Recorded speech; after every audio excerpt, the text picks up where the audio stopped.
Sutherland's kitchen is downstairs. She is by far the better looking of those two.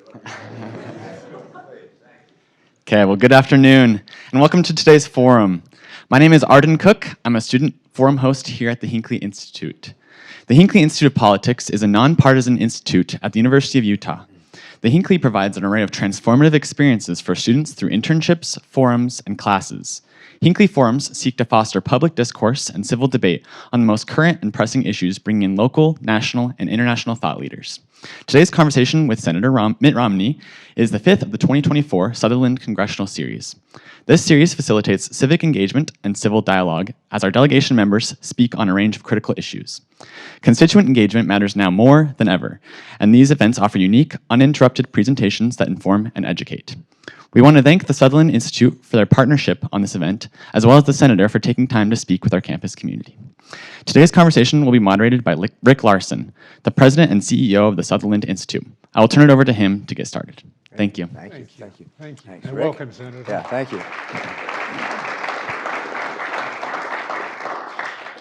You know, I'm looking at the list of topics. We're going to move through them sequentially, and some of them are not a lot of fun. And yet, let's have an uplifting conversation if Oh we my could. goodness, here's the university president over here.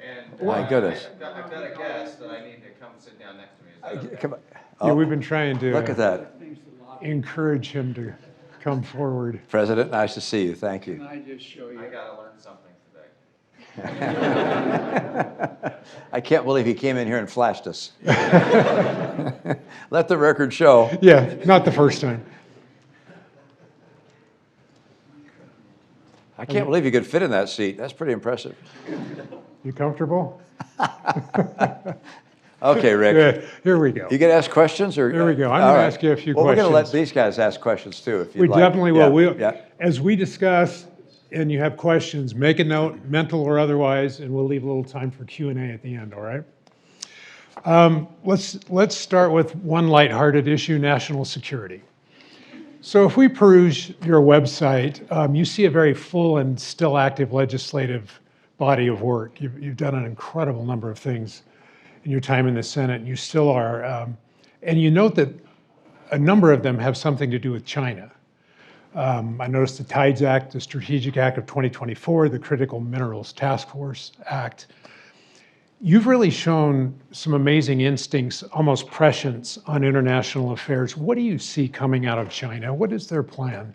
Okay, I'm gonna take a cue from President Gordon B. Hinckley, that the Hinckley Institute, I presume, was named after. No? Who was it named after? Robert Hinckley, see?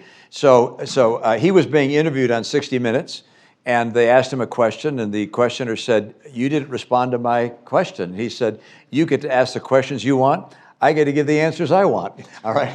And so with that in mind, I'm gonna take a detour from your question. We can come back to it, but I want to set the stage a bit, just to give you a little perspective on someone who's now been in the Senate for almost 6 years, and give you a sense of what Washington is like and how different it is than I expected.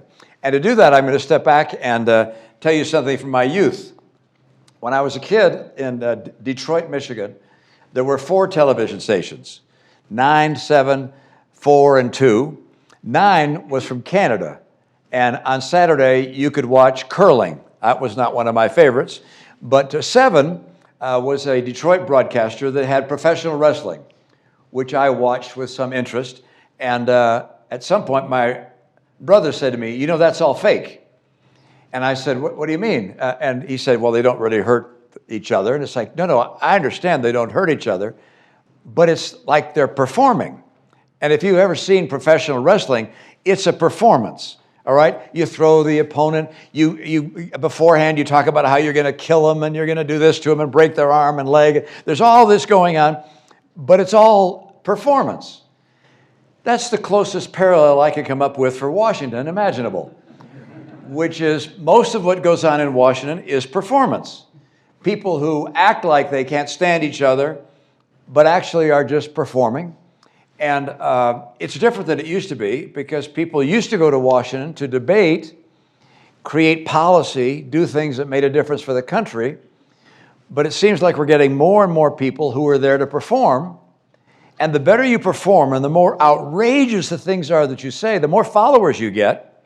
the more contributions you get, the more you're on Fox if you're a Republican, or MSNBC if you're a Democrat. And the objective is not to actually do anything, it's just to make a lot of noise and show that you're fighting. That's what it's about. Now, the challenge with that, I mean, it's entertaining. The challenge with it is that we happen to face some really big challenges right now. And I'm going to draw again on professional wrestling to help me with this. I probably shouldn't tell this story, but you may remember it if I do, which is two wrestlers that I used to follow, Killer Kowalski and Haystacks Calhoun, used to wrestle. Haystacks, do you remember Haystacks? Yeah, I do. Yeah, all right. Haystacks weighed over 600 pounds, all right? Hence the name Haystacks. And they were on a flight to Tokyo to put on a demonstration of American professional wrestling. And this was in the time before jets, so they stopped their DC-7 propeller aircraft in Hawaii and refueled. And while they were refueling, Haystacks went into the terminal, and he came back to his seat, and he said to Killer, that was fantastic. He said, I drank a whole quart of guava juice. I drank a quart of papaya juice. I drank a quart of pineapple juice. It was unbelievable. And Killer said, you know, I'll bet that's going to have some kind of a consequence. Have you thought about that? Well, before long, the flight attendants were running up and down the aisle, very upset because because Haystacks had to go to the bathroom. And turned out he was too big to fit through the door. So they were in a panic. Well, two people went back and held up a blanket at the back of the aircraft so that he was able to take care of business in the aisle of the aircraft. And while this was going on, Killer said, I turned around, and these two, offended by the sounds and smell, dropped the blanket, and there was Haystacks Calhoun naked, crouched over a mailbag. So why am I telling this awful story? That's what's been going on in Washington for a long time, which is we've been drinking a lot of pineapple juice and papaya juice and guava juice. We've been spending money like crazy, thinking there was no consequence. And the reality is, there's a lot of consequence for the fact that we've been spending money we don't have. And the consequence, very simply, is this. We've racked up $36 trillion in debt, which happens to be the size of the total U.S. economy. You might think, well, what difference does that make? Well, the interest on the debt this year is $1 trillion.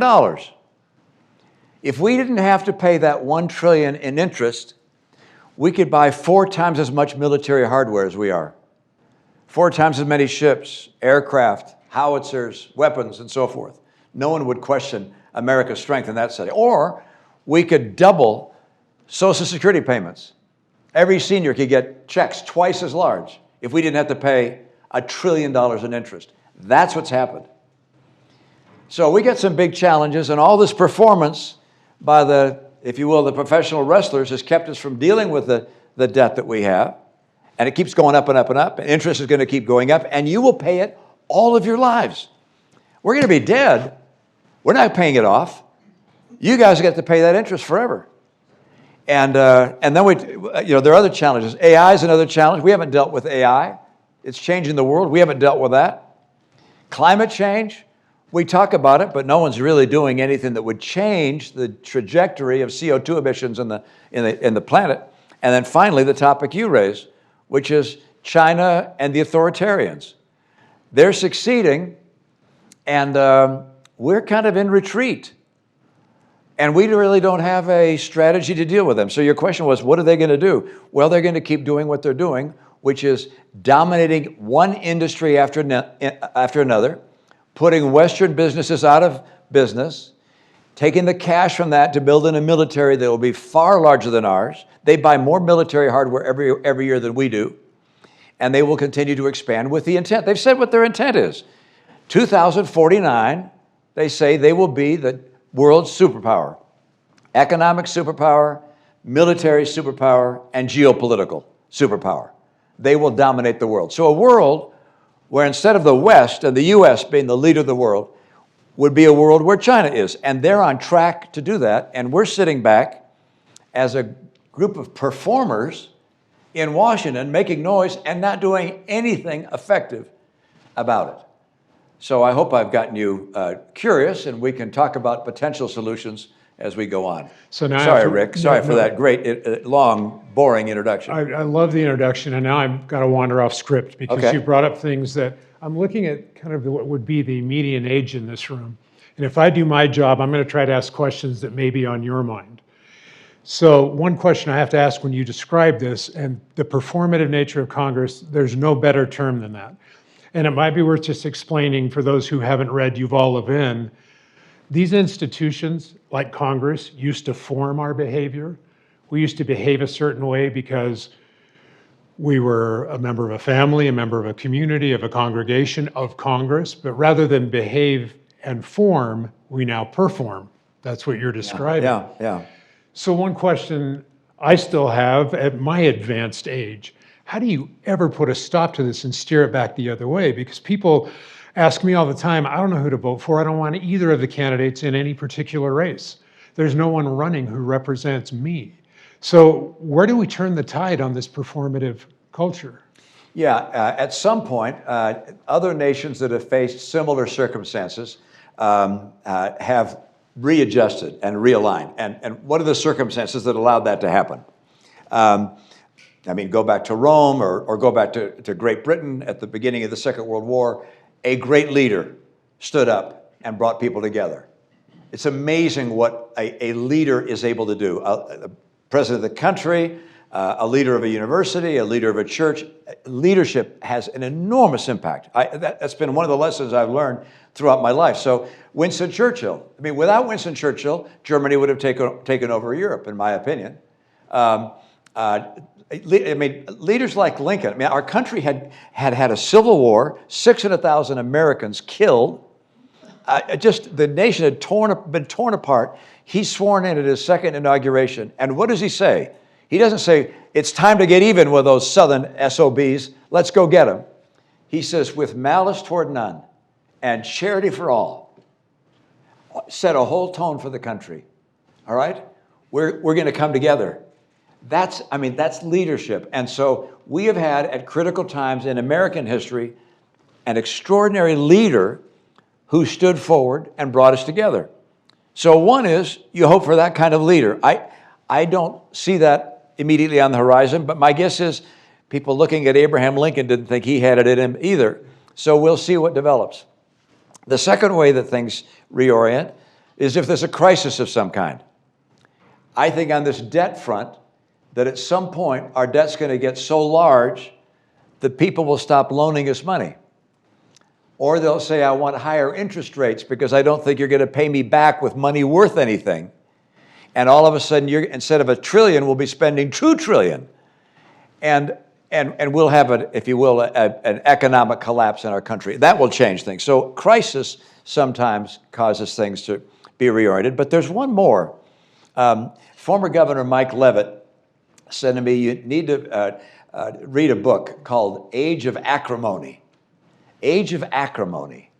And I'd never heard of this book. It was written by a curator at the Smithsonian Institute. So I read it. It's about America after the Civil War through about 1920. And we were so divided in that period. People were being assassinated. Candidates on the right and left were being shot at and assassinated. Political rallies, they had torches. Anger. The country was being torn apart. And suddenly, it changed. And so I said to the author, what caused it to change? Because I met with the author afterwards and said, what caused this big change? And we came together. He said, the rising generation. The next generation said, we can't do that anymore. I've seen too much of it. We can't handle that. The rising generation said, enough. And it changed. So one of the reasons I get the chance to speak to universities around the country is because I believe that the rising generation may be essential for us to deal with these kind of settings. I love that third option. I've heard the first two in previous conversations. I had not heard the third option. So to take some of the politics out of it, well, you mentioned a number of things I'm not going to follow up on. We talk about the national debt. I don't know if the average American realizes what is at stake. I'm not sure if the average member of Congress realizes what is at stake in their performative nature. What do you think will turn the tide on that? Because I'm always quick to point out, I don't think you can blame one party or the other for that debt. I don't think you get there on a partisan basis. I think you get there through collusion among party members. So talk a little bit about how did we get here? How did it accelerate so rapidly? And do you see, with the wisdom and experience you've gathered at this point, do you see a turning point? Well, I do think there's going to be a wake-up call at some point. Last week I met with Rick Reeder. Rick is the head of investment in fixed income securities for a group called BlackRock. And I don't know if you ever heard of BlackRock, but they're this, yeah, okay, I'm seeing some nodding heads, all right. So I said, how much money do you have? How much money do you manage in your fixed income portfolio? He said $3 trillion. $3 trillion. I mean, a trillion is 1,000 billion, all right? So $3,000 billion he manages. And I said, what do you see coming? He said, sometime in the next 2 to 5 or 6 years, there's going to be some kind of crisis, some calamity, economic calamity. And we don't know exactly what it'll look like, but at some point that's going to hit. So that's where I think we head. By the way, it's both parties. And part of the challenge is that on my side of the aisle, the Republican side of the aisle, we say, don't raise taxes. If you're running as a Republican, you'll probably be asked to sign a pledge that you won't raise any taxes of any kind. So you'll sign that. So you can't raise any taxes. Then the Democrat side, they have to promise they're not going to cut any spending, Social Security, Medicare, Medicaid, they won't cut. So one side won't stop spending. The other side won't stop on the taxing front. And as a result, we just keep on spending more and more, and we keep on adding to the debt. So when President Trump was president, we added trillions to the debt. President Biden's president, we add trillions to the debt. Who's ever the next president, we're going to add trillions to the debt. And the only way that's going to change is if you get some people who actually go to Washington to do something. So some of you may decide that you want to be professional politicians. I hope not many, but maybe there's somebody who want to do that. Most people who become professional politicians go because they kind of like the prestige and they want to, be in the world of politics. I actually prefer people who have been doing something else and come into politics later because they want to accomplish something. And I think the time will come, we're going to get some folks that can do that. There's going to have to be a bipartisan effort, meaning Republicans and Democrats that agree to do something together. Bill Clinton was president. He wanted to keep interest rates down. And Leon Panetta, his chief of staff, came into the Republicans. He said, if you guys will raise taxes by $500 billion, we'll cut spending by $500 billion. Let's do a grand deal and save the country $1 trillion. And they did. The Republican leaders said, you know what? We're going to raise taxes. All right? We're going to raise taxes. And the Democrats said, you know what? We're going to cut spending. And they did. And for the first time, and I don't know how many years, we had a balanced budget. All right? That's what it takes. It takes a real leader, and by the way, it takes the White House, it takes the president to say, this is something I want to do. And we'll see if we get that. At some point, we will. Let's talk about White House leadership for a moment. The late great thinker Charles Krauthammer, in one of his final books, made a point that never left my mind. He said, make no mistake, the worst global actors, the bad guys around the world, they don't restrain themselves out of some sense of benevolence. Historically, they restrained themselves because they were afraid of what the United States might do if they get too far out of line. Do we still maintain that level of balance in the world, or have we surrendered? Well, I don't think we have the strength we used to have. And by the way, let's turn to you guys to answer some questions now, okay? But at one point, the French called us the hyperpower. We weren't just a superpower, we were the hyperpower. No one could even come close to us. We had the ships, we had the aircraft, we had the nuclear weapons, we had the technology. We're so far ahead of anyone else that you pretty much had to do what the U.S. wanted. As a matter of fact, we had about half of the world's economy. Here, this little country had half of the world's economy. So if you wanted to sell a product, you pretty much had to, get it to the U.S. So we could call the shots around the world. Now, it's not quite like that anymore. We've been spending money on ourselves at such a reckless rate, if you will, drinking the pineapple and the guava and so forth, the papaya, that we've let ourselves grow weaker. So our military is not the dominant military it once was. As a matter of fact, in the Pacific, we're not the leader, all right? Within 1,000 miles of China, we're not the strongest Navy. So if we tell China not to build a port in the South China Sea, they say, the heck with you. What are you going to do about it? All right?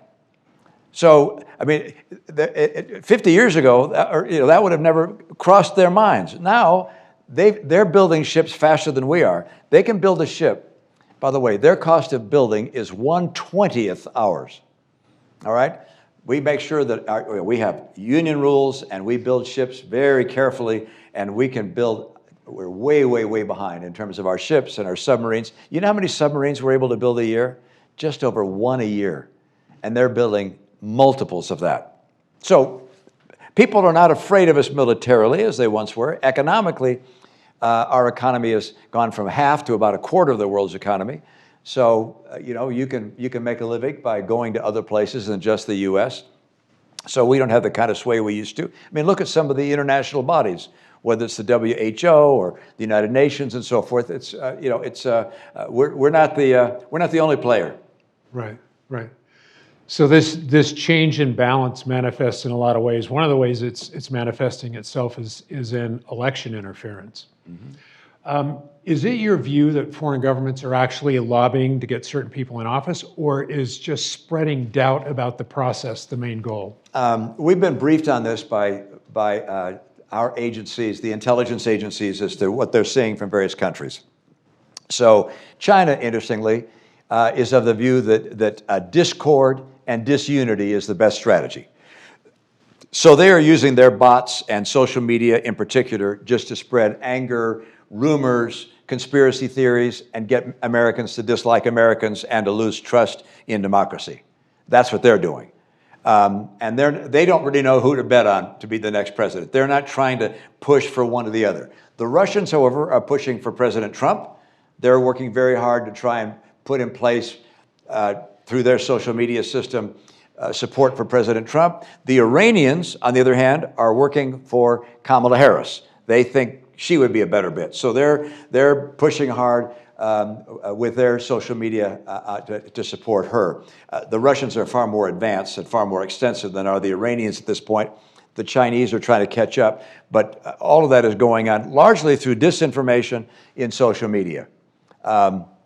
And they're obviously there's spying and other things going on, but those are the major events. I should note that voting itself is not something they've tried to impact and interfere with, so far as we know, in part because our voting systems, our voting tabulation systems and so forth are not connected to the internet. So the ability to manipulate or to change algorithms and so forth is not there, but they focus instead on disinformation. Let's pursue that, because one of the most devious strategies is if you can convince people it's not even safe to vote in a republic. That's a dangerous proposition. Depends on who you're pushing for, all right? Yeah, all right, sure. so you try and convince the people you don't want to vote that it doesn't make sense to vote, or put out the false information of where to vote or when to vote, what time to vote, and so forth. They will make a heroic effort to try and do so. I actually don't think that's going to significantly impact the election, but the amount of disinformation is really extraordinary, although it's not just being put out by the Russians and the Chinese. Former President Trump told us that the people in Springfield are eating dogs and cats, all right? He likewise said that FEMA money, our emergency money, instead of helping the people that have been hit by the hurricane, is being used to help illegals. He just makes it up. So he is able to spew enough disinformation that the Chinese must be smiling. Now Kamala Harris also says things that are inaccurate. I mean, her pitch is that he's going to put in place Project 25. And he keeps saying, no, I'm not doing Project 25. And she keeps saying, yes, you are, and runs ads about Project 25. Well, I don't know who you believe in that regard, but I surely think that President Trump, when it comes to a holiday from the truth, he's taken the longest vacation. So all of the claims about election interference and all kinds of suspect behavior started as a national issue, but it has now arrived in Utah. Ah. Are you confident in Utah's ability to manage the vote, to manage an election fairly? Well, yeah, what I'm confident of is that Donald Trump will win Utah by a wide margin, all right? So that, it's not, if there were going to be election interference, it would not be in Utah because it's not worth the effort, all right? But it would be worth the effort in Georgia and North Carolina and Arizona and Nevada, some of the states that are more evenly divided. The states that are one party or the other, they're pretty much not going to be subject to that kind of intensive effort, although disinformation spreads all over the entire country. Yeah. Should we turn to you guys here for, go ahead, Hi, my name is... We're actually going to bring microphone to you, so okay. if you're a student here who we're prioritizing first, please state your name, and then we'll go from there. Hi, my name's Cole. I'm originally from Massachusetts, so I know you as Governor Romney still. But what I wanted to ask is you've talked a lot about compromise in this presentation, which I really appreciate.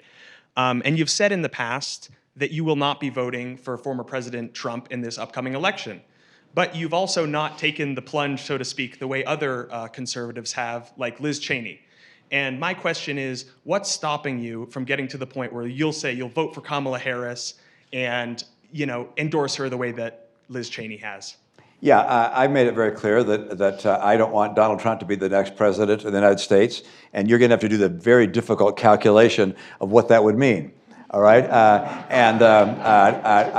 my own view is that I want to continue to have a voice in the Republican Party following this election because I think there's a good shot that the Republican Party is going to need to be rebuilt and reoriented either after this election or Donald Trump is reelected after he's the president.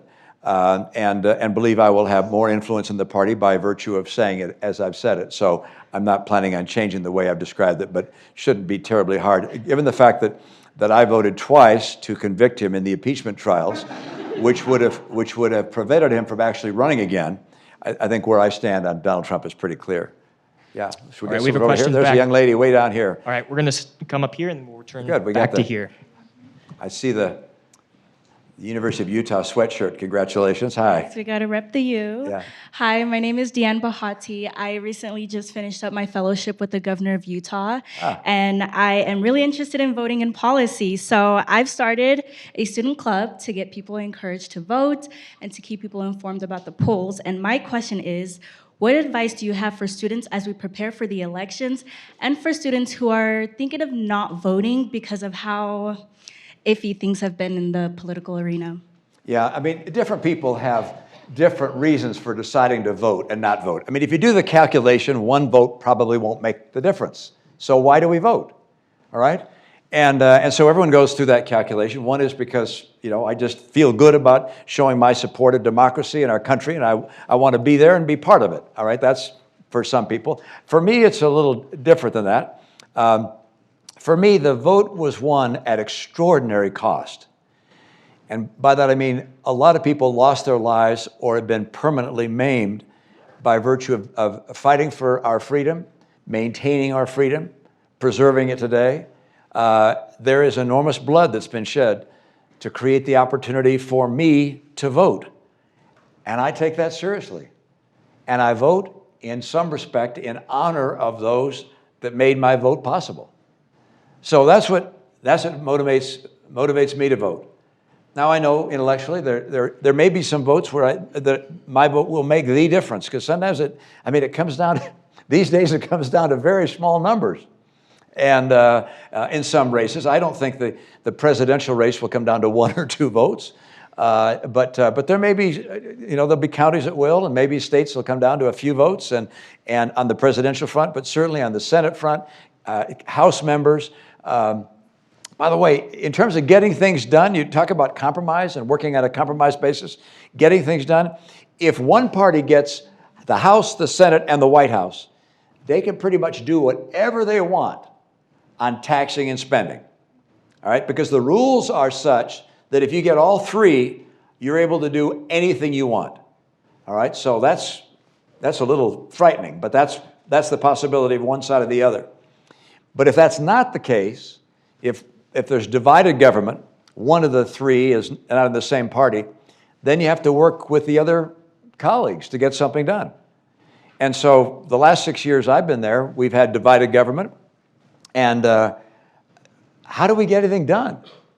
And the answer is very interesting. We had Lisa Murkowski was during the height of COVID. She invited us to her house for dinner. It's like, oh, wow. We get a social distance. Oh, yeah, it was cold. We all had all the windows open. We all got takeout. We all came in, sat 6 feet apart from each other, and began talking about all the fighting going on in Washington. And there were 5 Republicans there for dinner and 5 Democrats. And at the time, President Trump was president, and he said, we need a rescue plan for the country with COVID going on, and I want to spend $500 billion to do it. And Nancy Pelosi said, no, we should spend $2 trillion. And they couldn't come together. So just for fun, this group of 10 over dinner said, well, what's the right number? We took out a piece of paper and we started writing down what we thought the country needed, what we needed to protect the airlines, to protect the railroads, to protect small business, to help people be able to have food on the shelf. It came out to $904 billion. We took it to the 2 leaders, Democrat and Republican in the Senate. They said, that's pretty good. They wrote up a bill and we passed it. This group of 5 Republicans, 5 Democrats. And we kept getting together for the next 2 years. We passed the infrastructure bill. We negotiated amongst the 10 of us. Then we did the same thing in the Electoral Count Act reform. Then the Marriage Act. Then we did the same thing on a piece of gun legislation. Then the CHIPS bill. You know, the Micron facility down here at Point of the Mountain. That's being purchased as part of the CHIPS bill. But those things were done by basically 10 people, 5 Republicans, 5 Democrats, that came together and worked together. That's how Washington is meant to work. It can work that way. It's not working that way right now, but I hope we get back to it. That's a long answer to a very good question. Thank you. We have one right back here. Sure. Hi, Kimon Dixon. I'm a poli-sci student here. I interned for Oh, Senator my condolences. Yeah. Mike Lee. Your controversies have nothing to do with your economic or policy decisions. Your controversies have to do with politics. So I have just one question. What is your biggest regret in your time in politics? What's my biggest regret? Not winning. Let's see. You know, there must be one in there somewhere.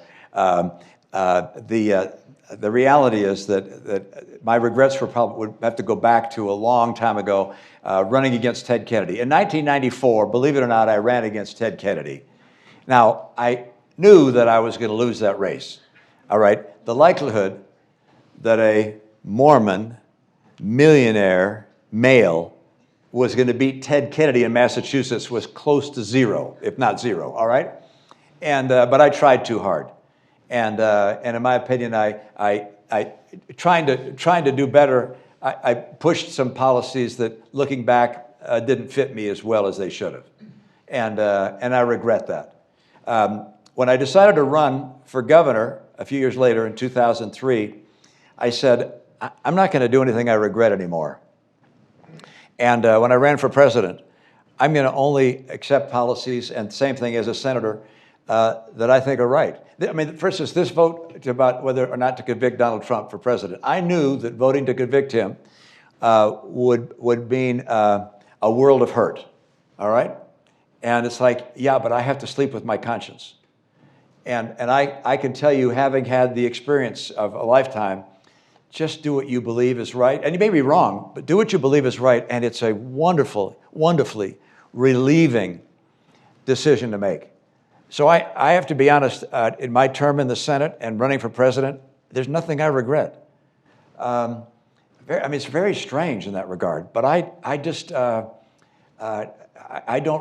regret. I've been wrong a number of times, but I don't regret having said or done something by virtue of having gone contrary to the whisperings of my conscience. Yeah, thank you. Hi. My name is Christine, and I'm a student in poli-sci here at U. So my question for you is, according to the research data, recently the numbers of independent voters has increased a lot. And in your opinion, what makes voters are less loyal to their party ID but more independent? Yeah. And in order to attract voters from those independent voters, what is a good strategy, in your opinion, for each party? Thank you. Yeah, I actually think that the polls that show so many people as independent voters are hiding the fact that they're really not independent voters. There are some that don't know who they're going to vote for. Even now, there are some. I think it's a very small number. I think the great majority of Americans know who they're going to vote for. And the great majority either always vote for the Republican or always vote for the Democrat. They call themselves independent, but we have 3 senators that are independent. All right, Lisa Murkowski, Bernie Sanders, Angus King, but they always vote with their party, almost always. So I think we overstate the independent voter. That being said, I think we understate those that would like us to work more towards the center as opposed to the wings of our respective parties. I think the reason the Democrat Party is in trouble this year, in my opinion, will likely lose the presidential race. I may be wrong on that, obviously. I don't have a crystal ball. But it's not because of their policy, but because of the positions they've taken on cultural issues. And instead of the party saying, no, we are opposed to that, they sort of let people talk about defunding the police and biological males going into women's sports. And that drove a lot of people just nuts. Cultural issues, not policy issues. And I think the Democratic Party has taken on some of those postures that have just driven people nuts. And on the other side, Donald Trump has said things about immigrants that are highly offensive and have driven people away from him. So the electorate is pretty well divided and solidly divided. I'd note this as well, which is when I ran for president, about half the Republican Party was without any college education, and about half the Democrat Party was without college education. All right? And the Democrat side, they were UAW and FL-CIO guys and so forth, working in factories. And the Republican Party, it was farm workers and rural families and so forth. Today, that's changed. Those without college education have overwhelmingly come into the Republican Party. The Republican Party is now almost 2/3, 3/4 without college education. The Democratic Party has captured all sorts of college-educated people. So now we divide not just on the basis of policy, but class, all right? You guys are the elite, say Republican. You're the elite. You're the college kids, pointy-headed Harvard types. And there's the resentment on both sides, which is, in my opinion, more dangerous and divisive than we've seen in a long time. So what you're seeing with both candidates is trying to appeal to their base of their respective party, not to the middle, but to their wings to try and turn out the vote and get people angry and get them to the polls. Someone's got the microphone, so I'm going to let the man or woman with the microphone. Back here. Yes, okay. So my name is Torlif Wegner. I'm a business student here at the university. Uh-huh. You briefly mentioned the U.S.'s diminishing power as the world's policeman. And with European countries decreasing allocation of GDP towards military budgets and their reliance on the U.S., what could be the possible consequences of that, and what is your opinion on that situation? Yeah, I'm going to say something which could be badly misinterpreted, but I don't think anyone cares that much what I say. So I'm going to say it anyway, which is we Republicans have been saying, we don't want to be the policeman of the world. It's like, yeah, I mean, we don't feel like we got to go around the world and police everybody, and that's true. We don't want to be the policeman of the world. But stop for a minute. Isn't there going to be someone who wants to be the policeman of the world? And if it's not us, I know who's happy to fill that job. And that's the CCP, the Communist Chinese Party. I mean, and so, we're not going to go around and take on all the cares of the entire planet, but we do, in my opinion, want to be the leader of the world and hopefully have the Chinese play by the same rules that we're playing by and compete at a level playing field. That would make sense. But we don't want to give up if you will, the title of being the arsenal of democracy and the leader of the free world. So, I actually think that China is following a brilliant strategy, which is, they looked at the playbook of how we beat the Soviet Union. They said, you know how the U.S. beat the Soviet Union? They outcompeted them. They had a stronger economy. Their economy allowed them to build more ships, more aircraft, and so forth, and we, the Soviet Unions, couldn't keep up. So the Chinese have said, we're going to outcompete America. We're going to take over one industry after another, put them out of business. We're going to get monopoly profits and use those profits to build a military. That's what we're doing. And we're letting them do it without playing by the same rules. They have predatory pricing, monopoly. They basically take it, as you know, basic monopolies, either on the extraction or the processing of all the raw materials that the products of today and tomorrow require. Lithium, cobalt, nickel, the rare earths, they dominate it. We've sat back and watched it happen. But why are Chinese electric cars like 1/3 the cost of ours? Because they make all the batteries. They own all the raw materials. And we did nothing about this. So, yeah, we've been, in my opinion, extraordinarily blind to the predation of an aggressive competitor doing what I would do if I were in their position. If I were China, that's what I'd do. But we have to insist that they play by the same rules we play by, or they can't have access to our market. Yeah, thank you. Someone's got the microphone. So there you go. Okay. Hello. Hi. I'll stand up. My name is Ania Hungerford. I am actually a criminology student here at the U. Excellent. And my question is that you mentioned the spreading of disinformation, but these social cultural issues also seem to be a driving factor in political dividedness. So do you think there will be even more divide amongst Americans with the next election depending on who wins? Yeah, it's kind of hard to predict, what's going to happen in this election. I can assure you that if President Trump is president, he will say that everything went beautifully and that America's back and we have no problems. I mean, that's what politicians do.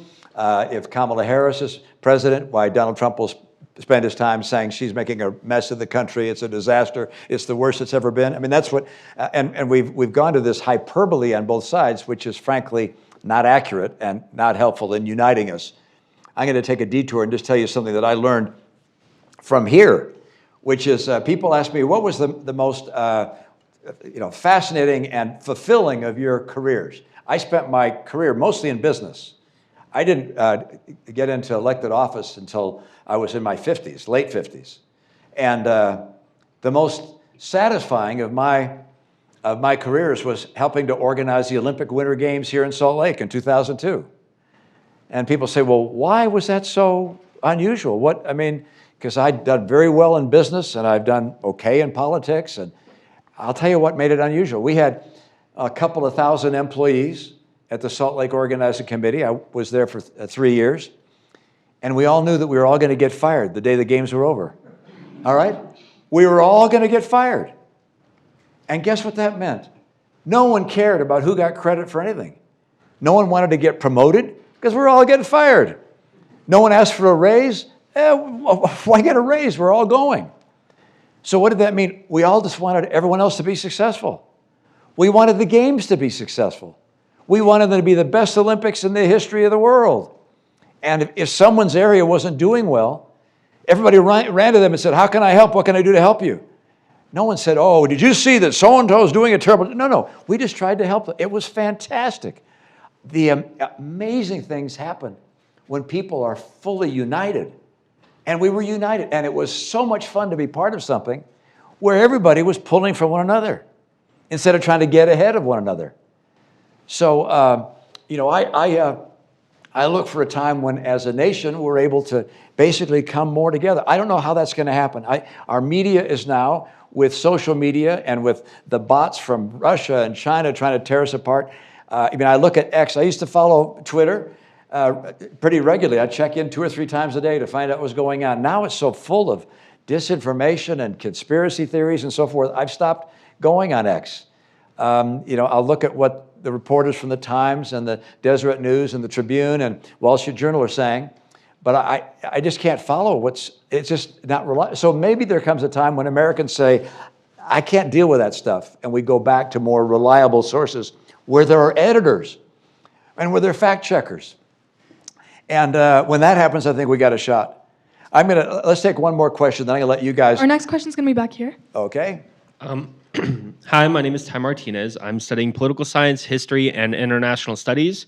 So last year, I interned in DC, courtesy of the Hinckley Institute, and was able to attend a hearing by the Committee on Foreign Relations, the Subcommittee on East Asia, Pacific, and International Cybersecurity Policy. I'm co-chairman of that, so I guess you were there. Yeah, all right. Yeah. During this committee, you stated, quote, "If Ukraine loses because we stopped helping, then who's to say that we wouldn't leave our other allies in the dust," unquote.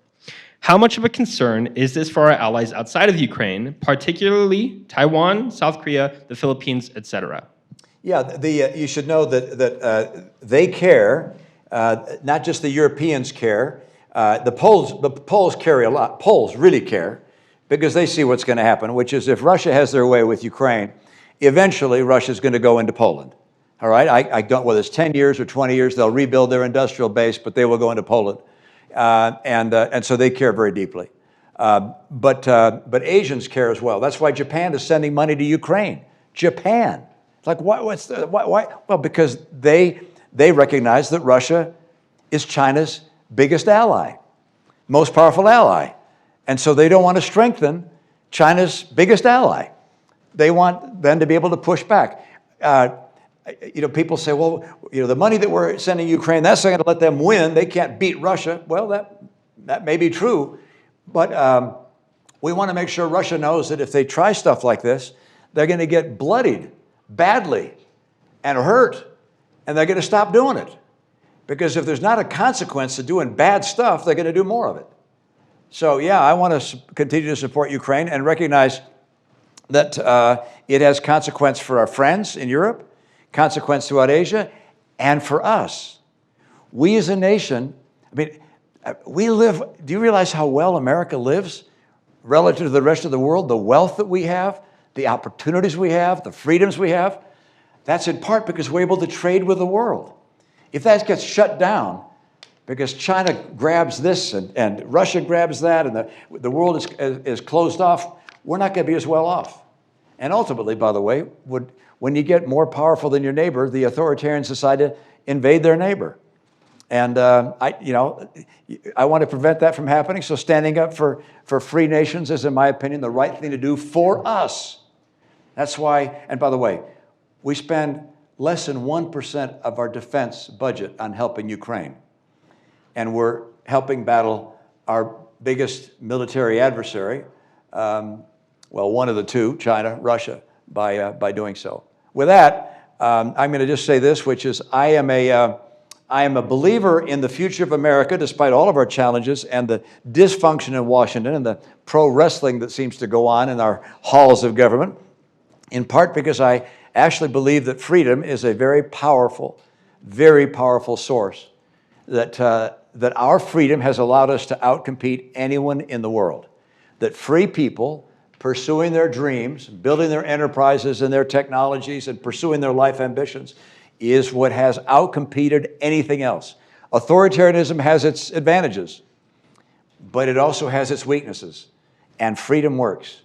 So I hope you're extraordinarily successful. President, thank you for letting me be in your university today. I encourage you to be involved politically, to get behind candidates at any level that actually want to do something. Hopefully something you agree with, but they don't want to just perform, but they want to actually do something. And by the way, if they've run for office before, ask them what they did. What did you pass? What did you vote on that actually became law? And get behind people who are willing to do something. And by the way, you don't need to go into government. If you're successful in any endeavor, teaching, medicine, business, you're creating an economy that allows us to have the revenues that allow us to invest in education, care for our seniors, build our military. So being successful at anything you do is patriotic and deeply needed. Thanks, you guys. Very best of luck. Thank you. Have the president here. Yeah.